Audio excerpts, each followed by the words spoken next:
up, guys? So coming to you this morning, I want to do the fight preview for ESPN's ESPN Plus card on Friday, April 12th. Pretty good card coming at you that day. There's two good fights. We'll start off, and it's kicking off at 8 o'clock is what it said. It said 11 p.m. Eastern time, which means 8 o'clock West Coast Pacific time. So, yeah, so we'll kick it off on the undercard where we have current WBO undefeated super middleweight champion Gilberto Ramirez is returning, fighting for his first time this year, 2019, where he's actually moving up to 175 pounds, which is light heavyweight, and will be testing the waters out at light heavyweight. Now, he's still currently the WBO champion at super middleweight, which is 168 pounds. He's still the champ there. The WBO granted him the right to move up to light heavyweight and test the waters, and if it didn't go as planned, then he, you know, he can move back down and still be world champion there. Now, his opponent is former world title challenger Tommy Karpin. Karpin, not a great fighter, but he did get a world title shot at one point. He fought Adonis Stevenson, got knocked out, I think, in 2 or 3 rounds a few years back.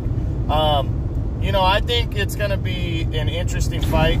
Ramirez, not the most powerful guy at 168, but he is a big super middleweight, so maybe he can carry the power up, you know, like get more power is what I'm saying at 175, because maybe cutting the weight is cost him some of his power.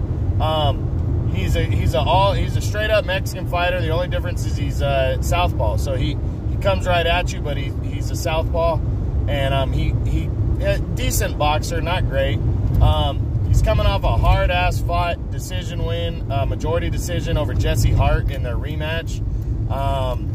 You know, he's made, I think, 3 or 4 successful defenses of his world title, but outside of beating an old Arthur Abraham and beating a good and competitive Hart, he hasn't really done much. So a win here would be big for him, you know, but a loss would be crushing, or even a close fight would be crushing for him, because even if he beats Karpin and decides to move back down to 168, there's not a lot of options at 168 right now. There's for where he fights for top rank, and 175 is flooded with top ranked fighters and good fighters, the champions.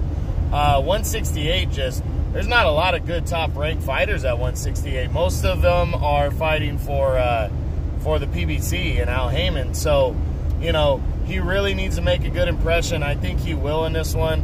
I'm calling a late round stoppage, middle to late round stoppage, possibly a decision win. And I think he'll look good enough to where he'll want to stay at 175. So that's that one. Then in the main event, you got Vasyl Lomachenko, the pound-for-pound king, in my opinion, and the unified WBA, WBO lightweight champion.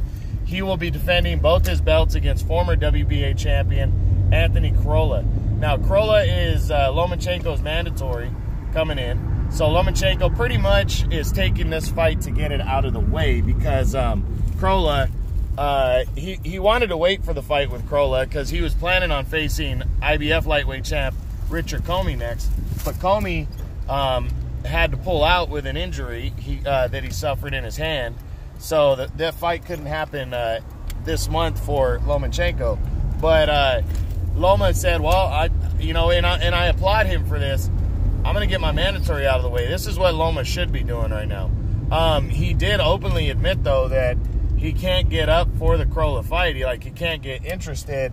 And I really hope that doesn't mean he's just going to give us a lackluster performance. I hope he goes out and whips the shit out of Corolla, gets him out of there, and pushes forward with something bigger, because this is the day and age. I mean, you got to make your mandatory defenses, and it sucks sometimes because they get in the way of big fights that you could possibly be getting. But, you know, if he wants to fight 3 times this year, which he said set himself up for, April, August, and December, then, you know, whip the shit out of Corolla, get him out of the way, you know, attempt to unify belts against Richard Comey in August, and who knows what he could do in December. Maybe face whoever the WBC champion is, maybe Mikey Garcia, you know, you never know, or even Miguel Berchelt, who's 130-pound champ, maybe you can have him come up. But you do it by whipping the shit out of this guy, and he should. I think Corolla, he's a good straightforward fighter. Like, he comes straight at you, you know, kind of a subpar boxer. He's okay, he's average as a boxer. Doesn't have a lot of power. He would really have to slow Lomachenko to where Lomachenko's going toe-to-toe with them to have a chance here. I don't see Corolla having a chance, but he is a tough fighter. He is a name. He's a top 10 guy. He's number 10 right now for me at lightweight. So I see Lomachenko rolling over him, though. I don't know if he stops him. I hope he does. I'm hoping for a late stoppage. I don't think Loma is a huge power puncher at lightweight, but if he wears a guy down, body shots, and straight boxing, and with his timing and how accurate he can be, he could definitely land a big money punch. So I'm hoping middle to later round stoppage. I could see it going the distance and him winning a shutout, one-sided unanimous decision. So, but Lomachenko's entertaining as fuck, even if he's dominating a fighter.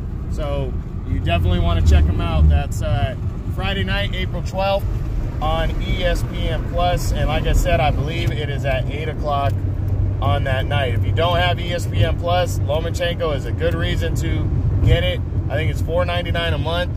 And guys, the content on here is amazing. So check it out. True Boxing, been hit with the truth.